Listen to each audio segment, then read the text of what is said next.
Uh, okay, can you hear me? Yes, okay. Good afternoon, ladies and gentlemen. Welcome to our Tech Talk, okay?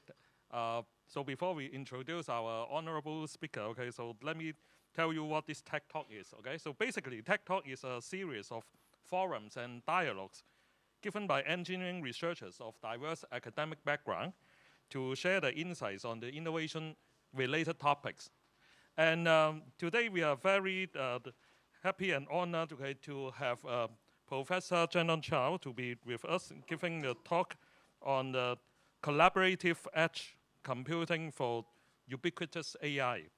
So Professor Cao has many titles, okay, but he's Otto Poon Charitable Foundation Professor in Data Science, Chair Professor of Distributed and Mobile Computing, Director of RIAIoT, RIAIoT, Director of UBDA of Hong Kong Polytechnic University.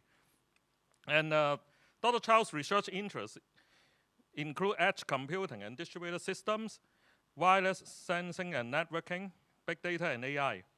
He published 6 co-authored and over 500 papers in major international conferences and journals. He also obtained 13 patents. He received many awards for his outstanding research achievements.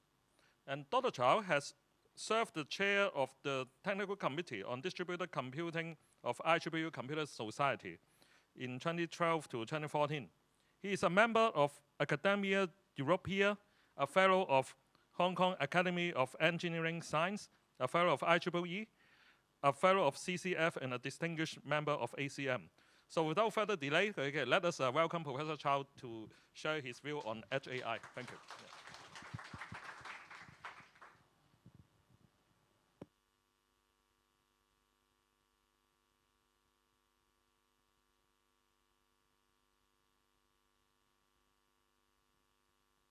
Okay, and also thank Professor Lee for the invitation. So I'm very happy here to share with you the research on edge computing. And currently, we are working on a new paradigm for edge computing called collaborative edge computing. So I'm from Hong Kong Polytechnic University, and currently I'm a director of a research institute of artificial intelligence of the things, basically the combination of AI and IoT. So I will actually talk about this one later on. I'll start with cloud computing. I think everyone knows that cloud computing has been there over the past probably 20 years. Okay, so it actually changed the whole paradigm of IT service delivery.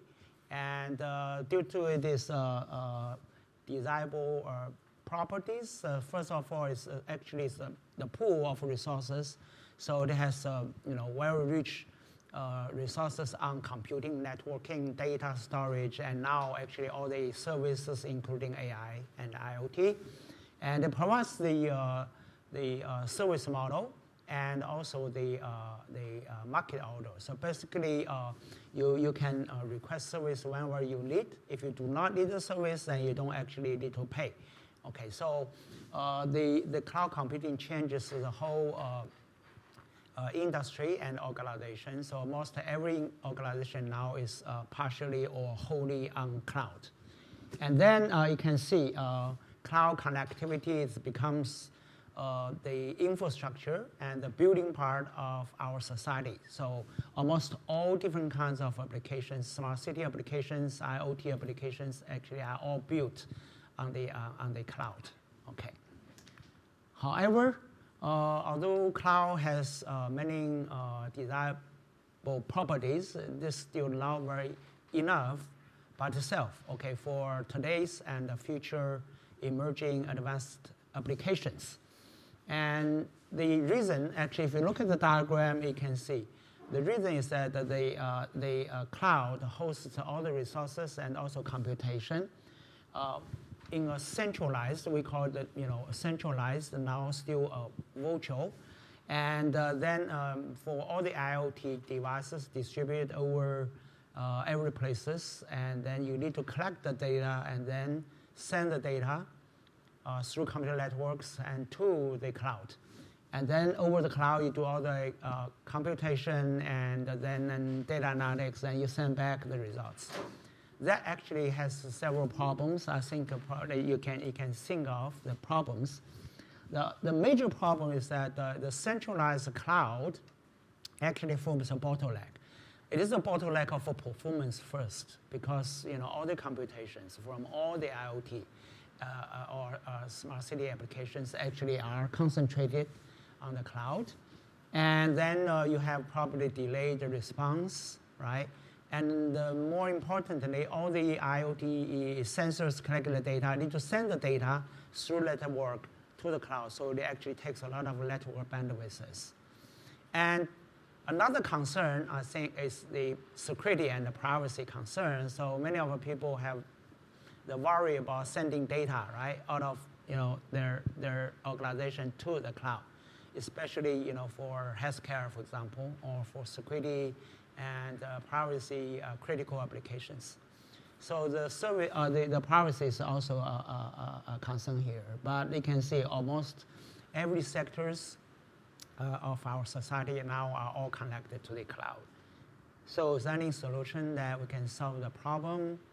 Actually, yes. And recently, the cloud computing sector itself, you see that it already realizes a problem.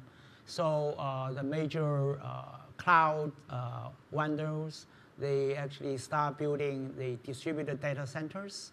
For example, Amazon probably have a large number of data centers over the different countries, and then they actually provide a service in the location very much close to you. Okay, not necessarily you have to send all the data to USA. And no matter what, it is still actually considered as centralized. You still have to send the data there. So the lead to a problem I just mentioned: network bandwidth, processing delay, and the privacy concerns. And then edge computing actually is emerged. So what is the edge computing? Actually, edge computing, I just read this one on the edge of a discovery. So the edge computing means that is at the boundary of the network, okay, edge of the network. And usually when we access to the network, and you actually, the closest location is edge devices, is devices located on the edge of the network. So the edge computing actually push computation from the central cloud to the devices at the edge of the networks. That means what is close to us. For example, here, if we have wireless access point, let's say for Wi-Fi, then the access point, the AP, could be edge device. Okay, it's on the edge of the network. And so the edge nodes actually include the base stations, okay, of the cellular networks, and edge servers specifically installed. For example, edge servers can be very small. I will show you later on. It can be a big, okay, high-end servers, or it can be a specific gateway. Okay, for example, for the vehicular networks, it can have the so-called roadside unit. Roadside unit actually are server or gateway installed on the roadside to serve the vehicles. Okay. So those edge devices actually are closer to the users and closer to the IoT sensors where the data are generated. So they can process the data immediately after the data or generated, produced, so you don't have to actually send data back to the cloud. Okay. So this diagram shows that in between of the traditional IoT system devices and the cloud, and then we have an intermediate layer, we so-called the edge layer. And then the computation resources actually can be pushed to this edge layer, and then you can do more real-time processing. That means what? You can have better responses, okay? Delay, shorter delay. And then what actually happened in the past, let's say 5 or 10 years, is that the industry, including the major cloud sectors, they're all moving towards the edge computing market. Okay, so if you look at the Huawei, Microsoft, and also Google, and also Amazon, they all actually start deploying the edge computing technologies, okay, out of their cloud to the edge market. And then there are many projects actually for the edge computing actually were created. And the very well-known one are the Kubernetes. Kubernetes actually were based on the Kubernetes. Kubernetes is the virtualization technology used in the cloud. So in the cloud, for sharing resources, they use virtualization, right? Virtual machines. And another way for doing virtualization, in addition to virtual machines, are the containers. Containers are much smaller unit deploying the computation. And then they call the Kubernetes in the cloud. And now actually they migrate the Kubernetes out of the cloud to the edge computing. So this Kubernetes is open source community. They actually are focusing on extending the Kubernetes from the cloud to the edge, okay? And then in the Linux community, they have a project called Beta, and they also actually try to produce the Kubernetes technology without any modification and then to the edge.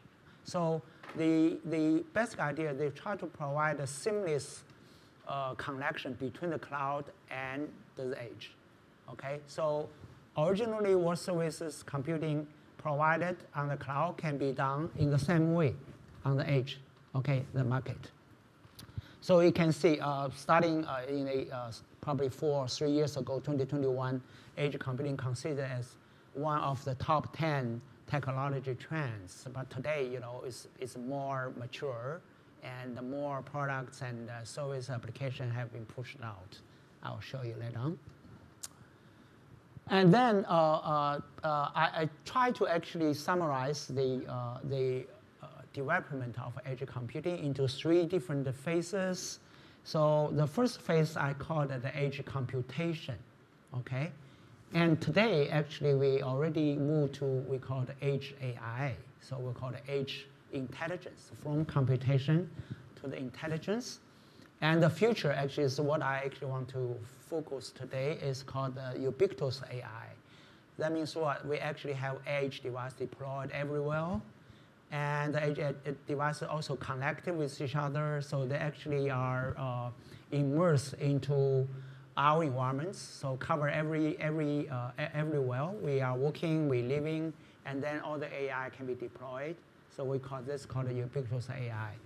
So I started with edge computation, and actually it's about 10 years ago, and people all working in the edge computing, but they actually work on the edge computing in terms of just let the edge device to perform computation. That time we have not touched AI yet, okay. So in the edge computation, the resource-constrained IoT devices, okay, like our mobile phone and our laptop or the equipments in a factory, they actually are very much smaller in size, and also the resources, CPU, memory, they are all much lower, okay, in capacity. And then they actually, try to leverage the more powerful, okay, more resource rich edge servers. Okay, the edge servers I mentioned, it can be, gateway, and it can be servers to perform some of these computation tasks that the IoT device could not perform, okay? And then, so it can achieve low cost, it can save energy, and then you can have a more real-time responses, okay? For example, many of the smartphone, by that time, we call it mobile cloud, mobile computing. And then if you want to do some computation in your smartphone, it takes a long time and stuck there. So you just offload your task to a nearby edge server, and then the edge server, probably more powerful, perform the computation and send back the application to you. By that time, we have done a lot of applications to try to deploy the mobile phone applications, okay, to the edge server in your room, okay. So you actually decompose complex computation into smaller tasks, and then you migrate the tasks from your end devices to the edge servers. And so you can look at the diagram like this. So in the edge server there, what can you do? Okay, you can do computation, you can do things, many other things. So that actually can see the end device at bottom layer, they actually try to do computation, they try to do the cache of the data. For example, you fetch data from cloud, and after use, and then you probably do not want to throw it away, and you want to cache it for the future use. So you do not have to go back to the cloud to get the data. So you cache the data there. Okay, examples like this. So what actually edge node can do? I mean, in terms of computation, I just list some of the common computation that the edge node can do.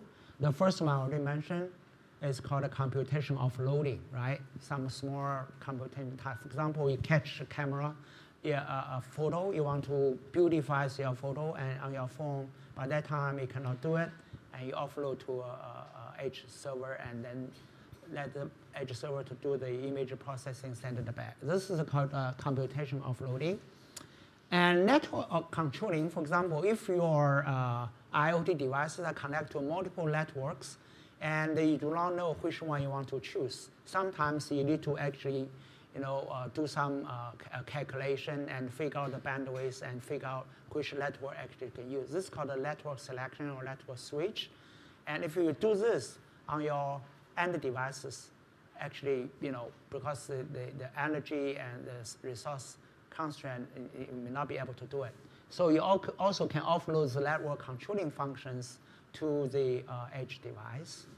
I mentioned about the content caching, right? You can cache many data to the edge devices. So when you need the content, you do not have to go to the cloud. You just get from the edge device. Much faster, okay? And content adaptation, especially, for example, everyone knows even today, if you use a mobile phone to open a website, and today's design of the web page is already adaptive to your mobile phone. So you have a mobile form of your web page. But that time, no. So if you want to open a website and that is very content rich, basically you will download everything to your mobile phone, and then your mobile phone stuck. So the edge nodes can help you according to what kind of device you use to adapt the contents.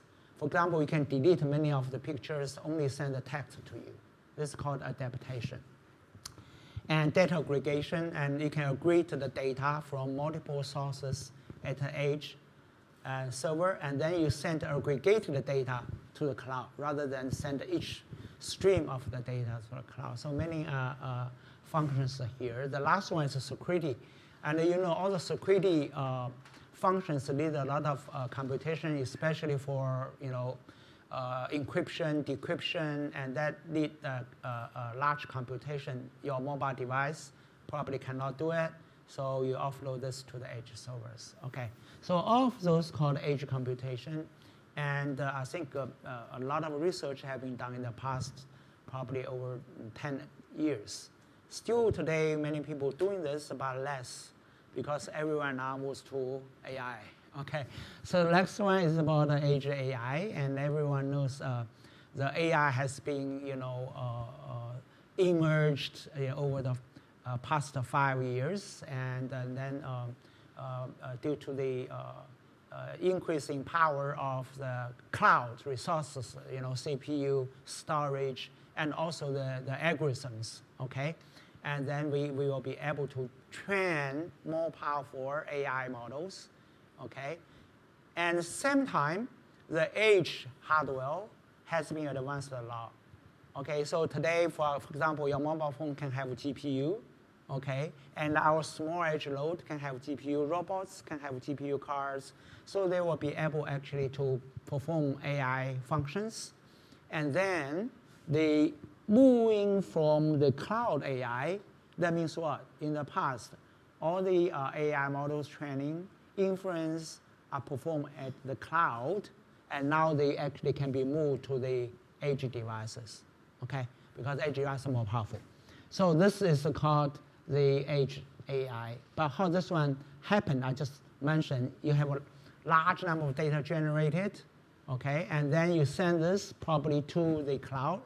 If your smartphone or Android device still not very powerful to train the model, training model need a lot of resources, okay?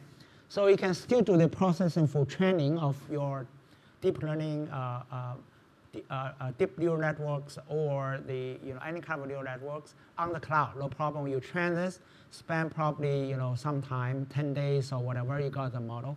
And then you can deploy the model to your edge devices, and the edge devices are now actually equipped with the AI chips. And then your models can run on your edge device, including your mobile phone. Okay, and then whenever you have the real-time data collected to your edge device, it can use the model to inference. The inference can be done on your edge devices. So this is the very beginning stage that the edge model or the AI model are trained on the cloud and then deployed to the edge devices for reasoning, for inferences. For example, if you want to train AI model to recognize people, okay, so I train it on the cloud using rich resources, say 1 week, 10 days, okay? And then after the model is trained, I deploy to your mobile phone or to your camera, and the camera actually can capture everyone here, recognize who is who, okay? So the recognition can be done on the edge rather than on the cloud. So that saves a lot of time, okay, a lot of time.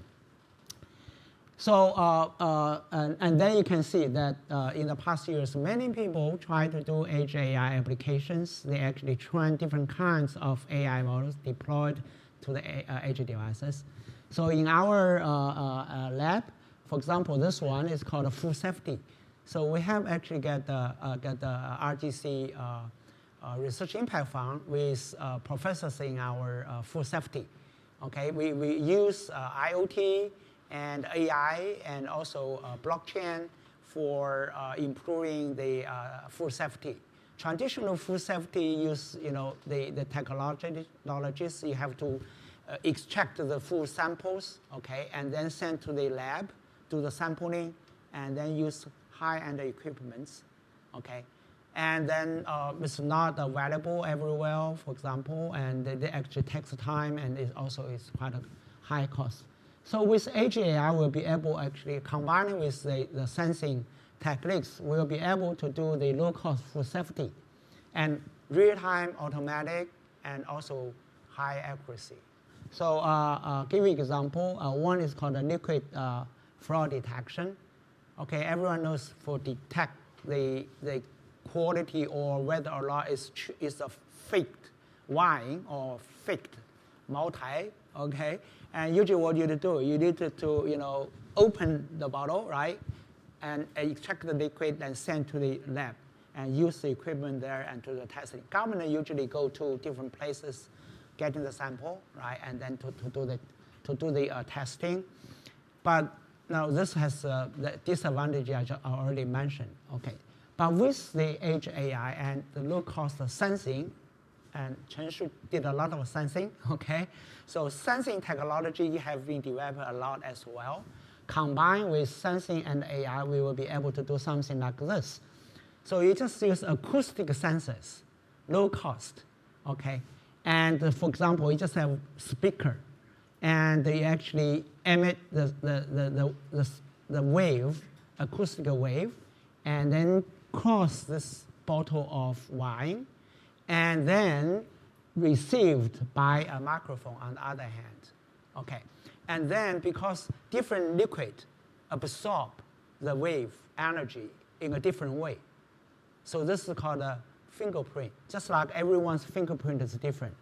And every liquid absorbs the acoustic wave energy in a different pattern. So you can actually collect this fingerprint. You can train a neural network model, and then use this neural network model, and then you can actually detect the fake or it's a genuine, it's a true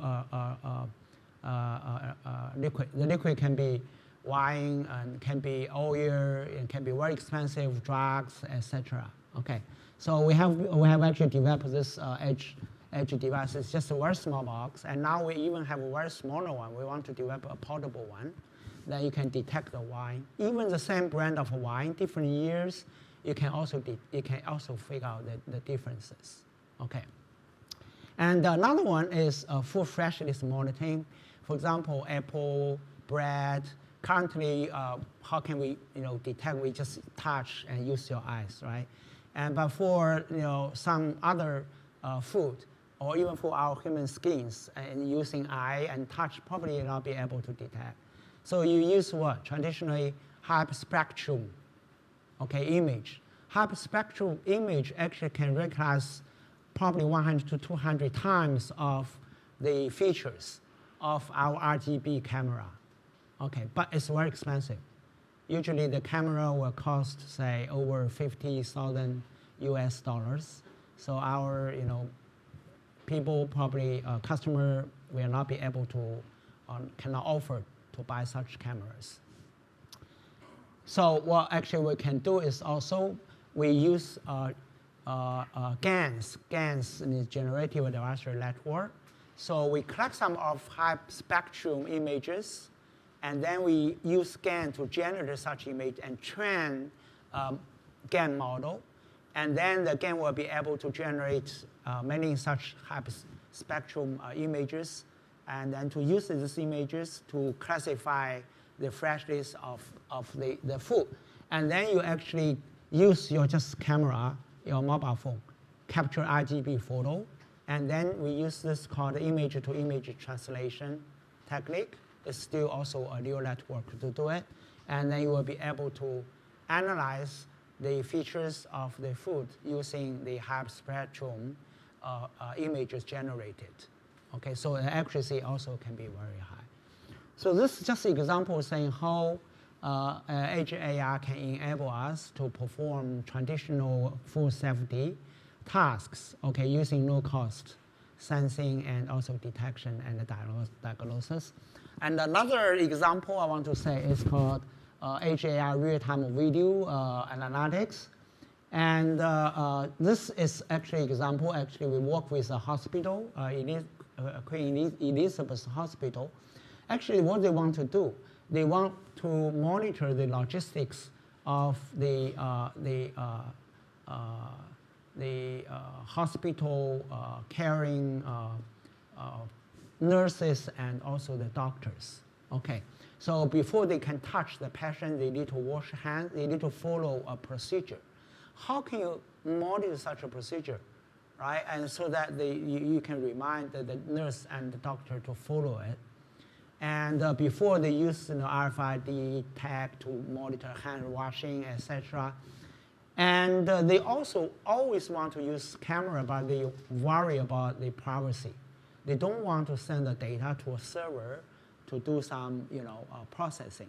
So with our edge device, very small edge device like this, then we say, okay, take this small box, and install in your room. All the data are stored here. It will never go out of your room. And then you can use the AI model deployed in the edge node, edge device, to perform all the detection. And this one actually is for the fall down, okay, the patient's fall down detection. And using camera actually is much more convenient. And using edge computing, it has no concern about the privacy. So this is also an example. Okay, how can you use edge AI to support real time and also low cost about the video analytics? Another one is robotics. Now everyone knows actually robots actually become also ubiquitous. Everyone will see robots everywhere. Okay, but traditionally robots are not very smart, and that's why actually AI robots now is a very hot area. But AI robots are still relying on a central server, okay, perform all the AI model training and then inferences. But still have to use connection from the robot and then to the server, okay, to do the AI tasks. But with edge AI, you will be able to embed the edge device in the robot. And the edge device has AI model embedded. Okay, so that means what? The robot can carry the edge device with it. So no need to connect to a server, and the processing and data analysis can be done in real time with the robots. Okay, so example is that we developed this is called pipe robots. So everyone knows the pipe. We have, in a city, we have a million pipes, right? Underground pipes. Before, how can you actually inspect the pipe for detecting leak and any other things? Mostly people, you just send the robots there, carrying a camera, but you need a cable, okay? And then the cable actually take back the data, or the camera coming back with the data, and then you do some offline analysis and detection. But now, actually, we will be able to train AI model. We just collect the public server image. There's a public data set, and use the data set to train the detection diagnosis of the pipe problems. And then you actually deploy the AI model onto the robots. The robots are now, this robot actually just has a Raspberry Pi, and now more powerful GPU can be deployed there.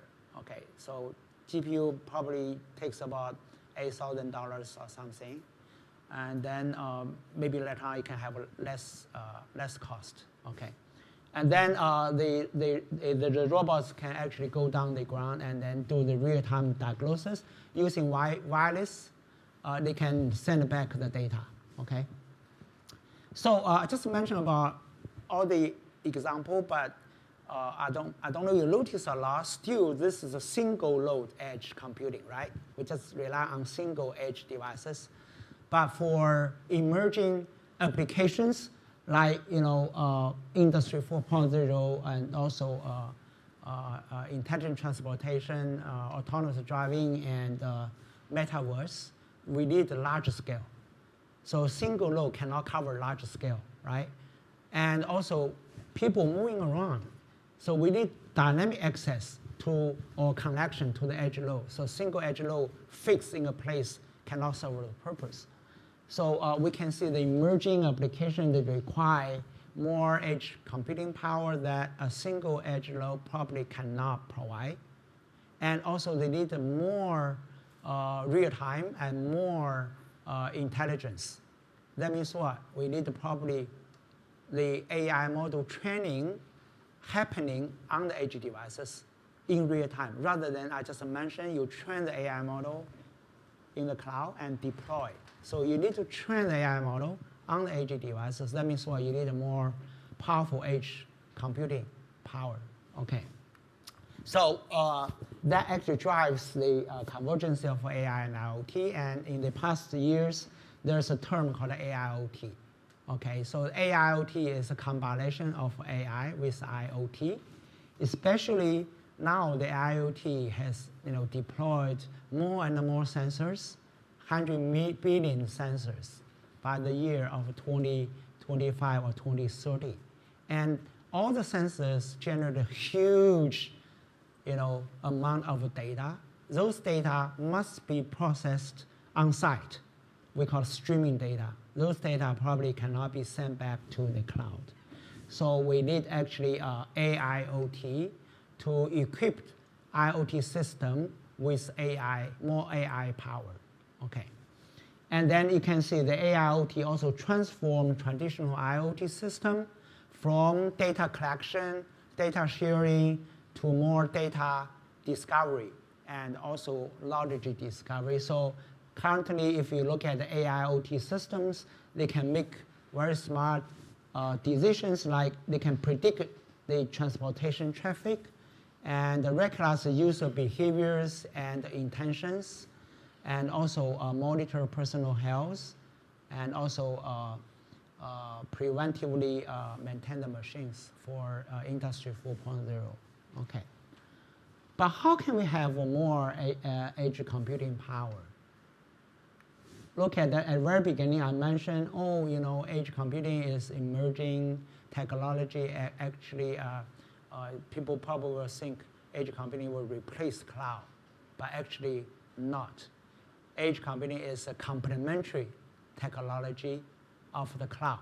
So you can see the cloud computing market continues to increase. Okay, so still have a lot of revenue, and same time, edge computing market also continue to increase. So we will probably think about how can we combine the two, right? That means what? The edge and cloud need to collaborate. And that actually is the first dimension. We said collaborative edge computing. So you can see this diagram shows that not only from the end devices, the terminal devices, to the edge layer, they collaborate. Okay? But also the edge and the cloud should also collaborate. That means what?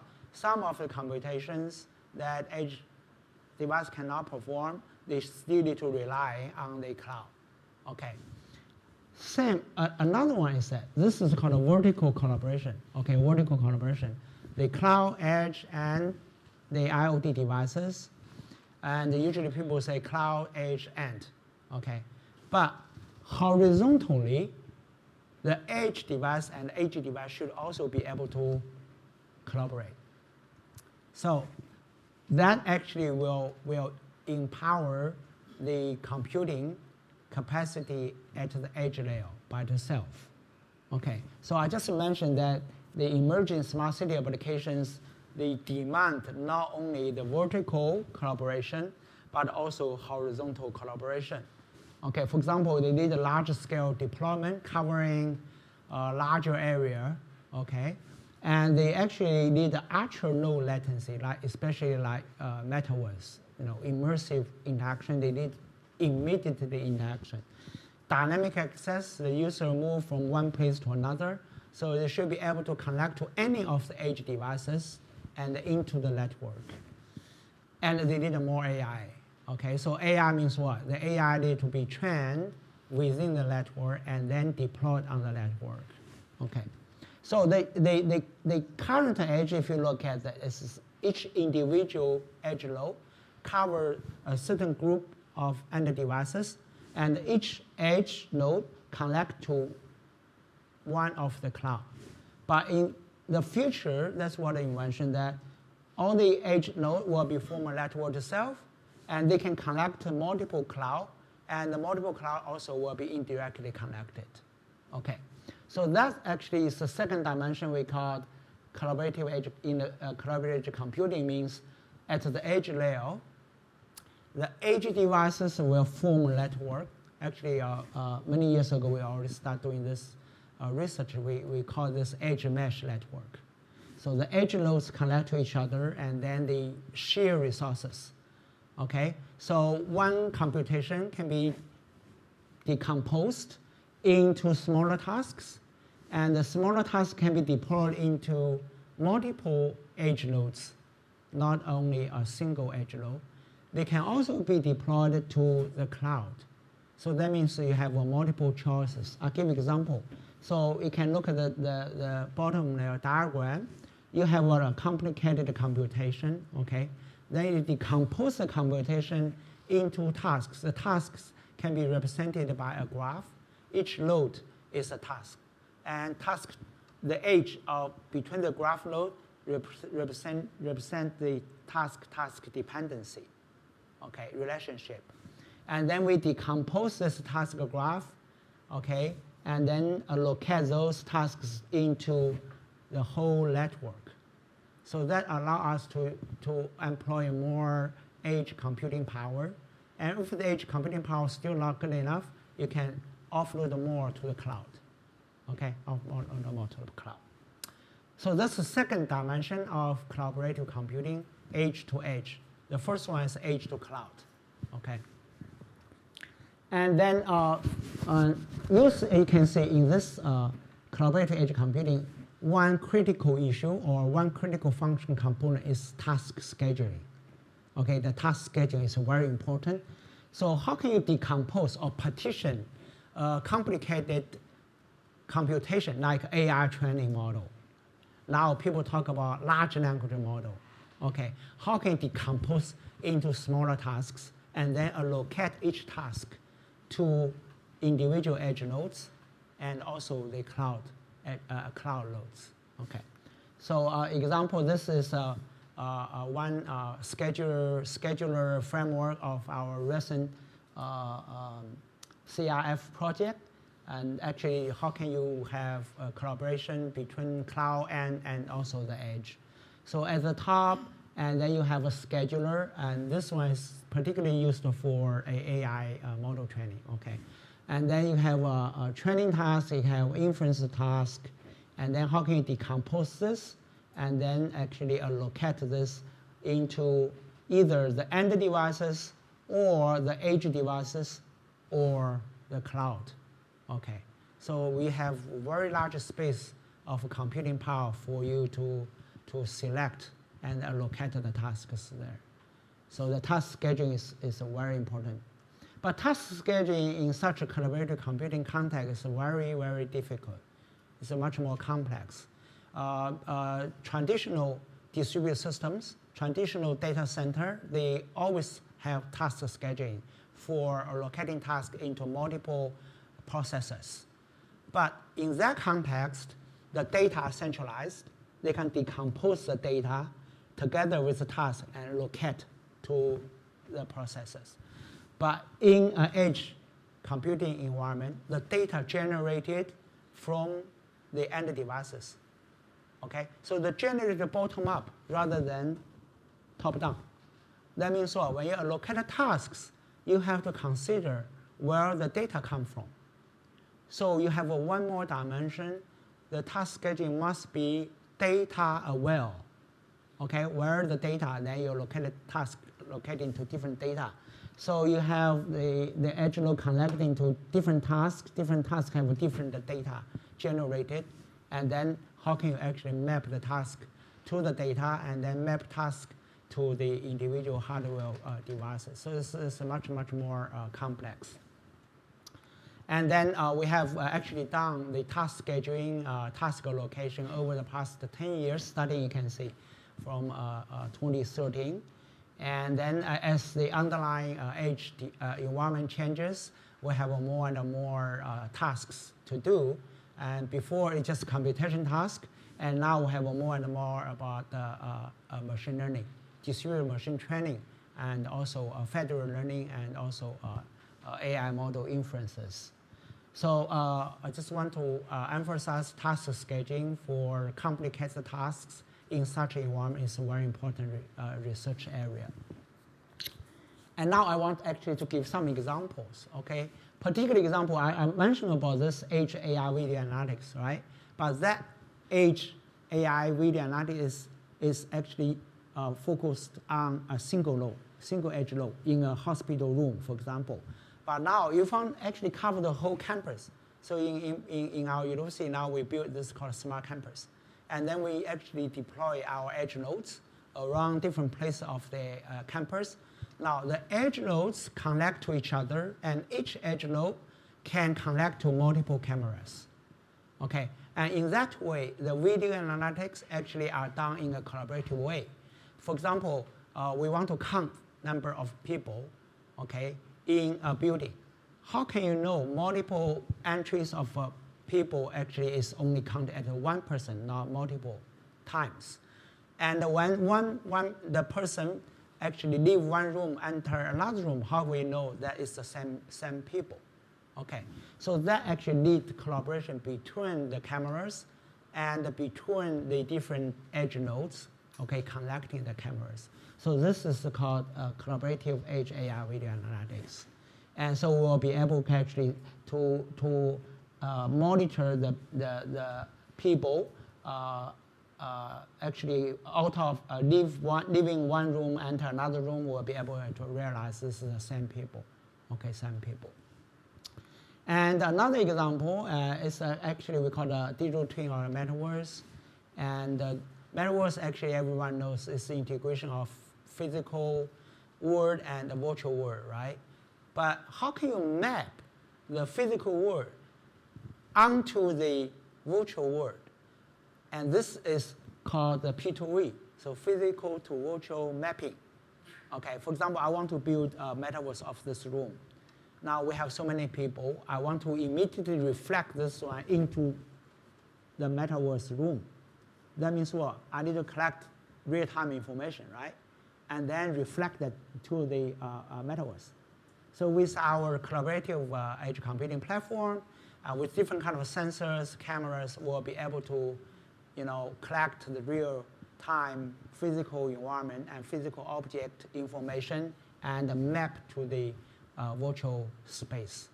We call it the metaverse or digital twin. Now, there are certain kind of issues because multiple edge nodes, they actually may observe different part of the environment. How can you synchronize, okay, the different edge nodes? So this is called a synchronization. And then another one, how can you actually infer the physical world status? For example, how do I know this is a person actually riding a bicycle, right? You need to recognize it.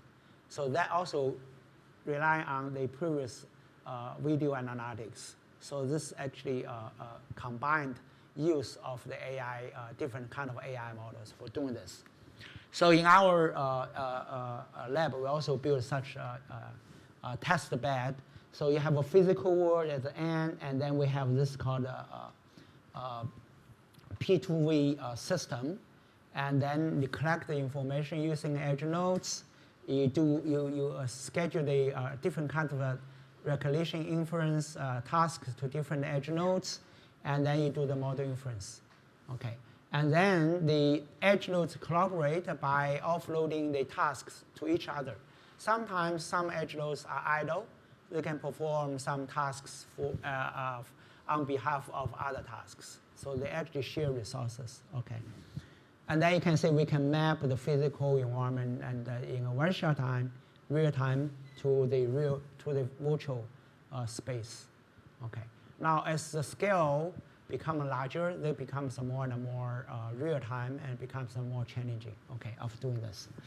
All right. So another one is that robot. I just mentioned single node edge AI robot. How about cooperative robots? And then you need multiple edge nodes embedded into multiple robots. Okay, so in this way we call it autonomous robot collaboration. Autonomous means what? You don't have a central controller. Every robot itself actually is independent. It's just like our human being. We talk to each other, we make a decision ourselves, how can I work with you, how can I cooperate with you? So this is just a test bed to see how the different small robot equipped with the AI model. We use a distributed reinforcement learning model. They learn the behavior of each other. For example, when one robot actually want to pass, okay, change the lane, you need to actually learn the behavior of the car in front of it, so they will not crash. All right. Actually, it's a very large learning space. So actually, we have this called hierarchical reinforcement learning. We divide it into high-level behavior learning, and once we learn the behavior, and then we have low-level physical manipulation level. Okay.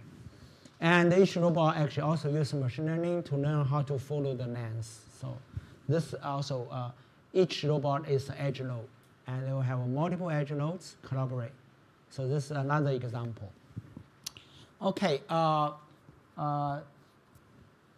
last year, by consolidating our preliminary work, and also we wanted to further develop this collaborative edge computing into a framework, okay, that actually we can have a systematic approach, and also developing more AI into the edge computing environment. So we actually apply this RGC sim-based research together with several universities, also including Hong Kong U, okay. And then we successfully got this project funded. Our idea is that we actually propose a new edge computing paradigm called collaborative edge computing paradigm. And the edge nodes or edge subnet, like a mesh net, we have multiple networks. They interconnect, and then they share resources, and then they collaborate, okay, to run the AI models and AI operations. And then the user, okay, any place can connect to any of the edge node into the network. They will be immediately enjoy the computing power and also the AI functions, AI services built into it. That's our vision, okay, how actually we can do it.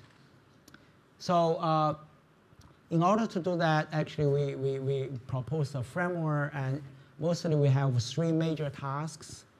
The first one is that how can we form a collaborative edge network and then share resources, because we want to actually do the resource abstraction, including the cross-node resource virtualization and the sharing and the data management and resource management. And then how can we schedule the tasks? Okay, so I mentioned about task scheduling is very, very important there. Okay, so how can we have task scheduling? And then on top of it, how can we support AI tasks scheduling and training and inference? So later on, the AI model will be built into individual nodes in the network. And on top of it, we want to support different kind of smart city applications. Okay, so in order to perform the major tasks, we need to answer several scientific questions. Okay, so this is the current work, and because of time, I will not go through individual components. So basically, how can you form a network? How can you share resources? And then, based on the shared resources, how can you schedule the tasks? The second one. And the third one, how can you use the scheduler to schedule the AI tasks, AI model training and AI model inference? And then we also want to build application we call autonomous driving. So we work with Science Park and then actually have autonomous vehicles, 3 or 4, and then they actually form network and they will connect to our edge network and then use the model deployed on the edge node to predict the traffic flow and then to plan the path, okay, etc. Okay, so that's actually what we are doing, but in a broader view, now we actually try to see the vision of a computing power network. Actually, this in Chinese, this is called a 算力网络. Okay, so our project actually originally want to develop a new generation smart city computing infrastructure, okay, for Hong Kong. But look at the 算力网络, this is called a computing power network.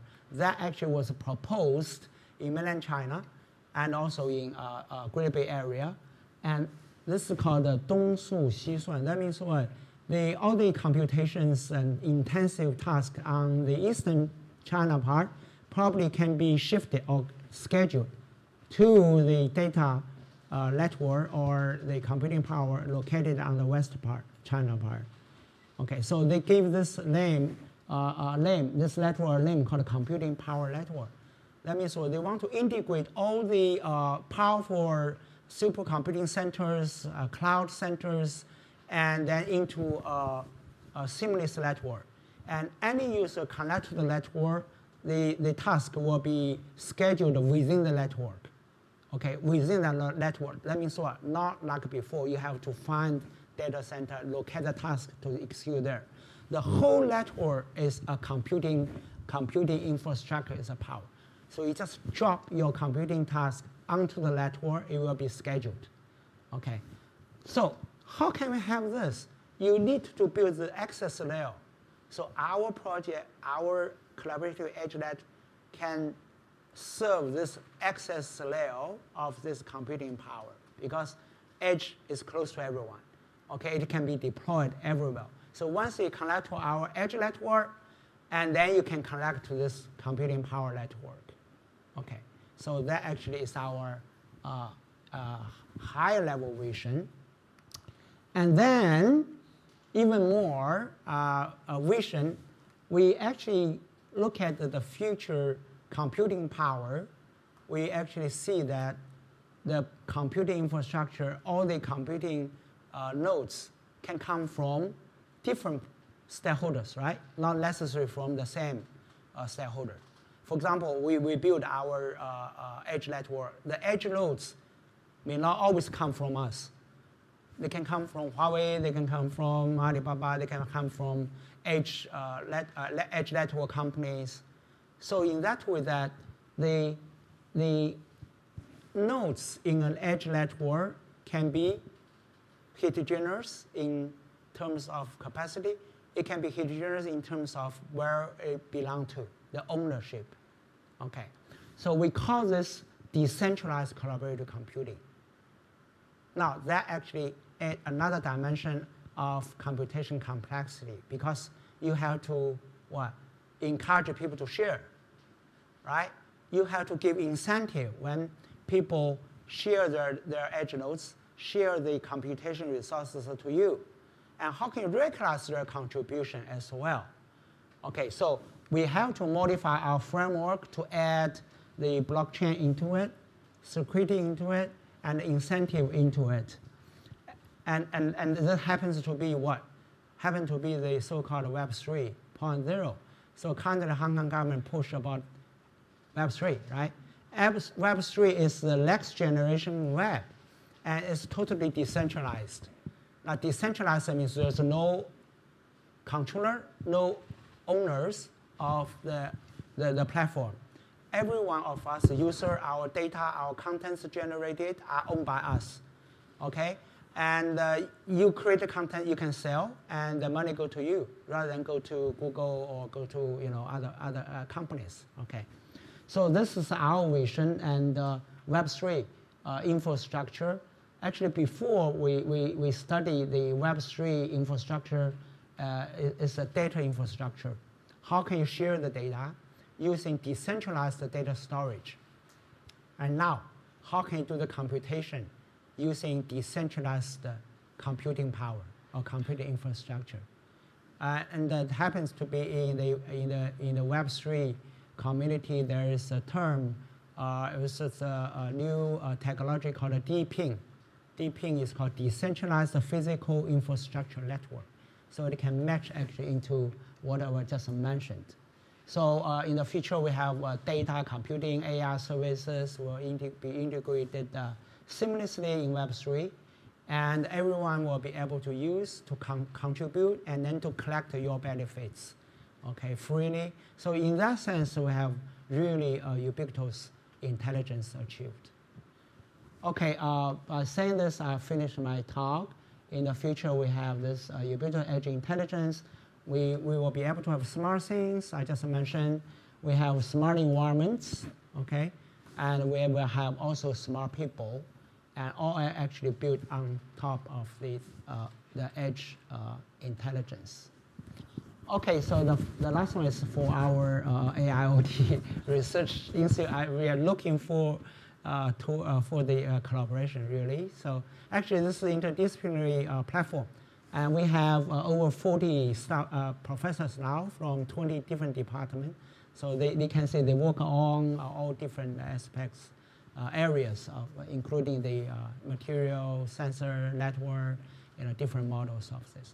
So really hope we can have opportunity for collaboration. Okay, thank you very much.